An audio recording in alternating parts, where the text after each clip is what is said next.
அனைவருக்கும் வணக்கம். Welcome back to Kripa cars. So இன்றைக்கி என்ன கார்ஸ் பார்க்க போகிறோம் பார்த்தீங்கன்னா, Tata Zest XE type diesel டீபோர்டு வண்டி பார்த்தீங்கன்னா 2 ஓனர் கண்டிஷனில் இருக்குது. 2018 மாடல் வண்டி. புக்கு இன்சூரன்ஸ் எல்லாமே கரண்ட்டில் இருக்குது. எந்த ஒரு ப்ராப்ளமுமே கிடையாது. 22 மைலேஜ் தரக்கூடிய வண்டி இது. கார் இருக்க லொக்கேஷன் பார்த்தீங்கன்னா மதுரை புதூரில் இருக்குது.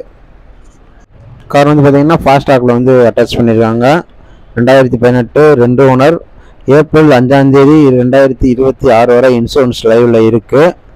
கார் பார்த்தீங்கன்னா கஸ்டமர் கீழே தான் இருக்குது. ஸோ அவங்களோட கான்டாக்ட் டீட்டெயில்ஸ் எல்லாமே நான் கொடுத்துறேன், கான்டாக்ட் பண்ணிக்கோங்க. கிருபா கார்ஸை பொறுத்தளவு நீ கமிஷன் கொடுக்க தேவையில்லை. காரோட ப்ரைஸ் எவ்வளோ கோட் பண்ணுறாங்கன்னு கேட்டிங்கன்னா 1,75,000 ப்ளஸ் ஒரு 6 மாதம் டியூ இருக்குது. 13,500 ஒரு டியூவு. நீங்கள் செட்டில் பண்ணிட்டீங்கன்னா அவங்களே பேப்பர்ஸ் எல்லாமே கிளியர் பண்ணி கொடுத்துருவாங்க. மீண்டும் மற்றும் ஒரு வேலை சந்திக்கிறேன். நன்றி.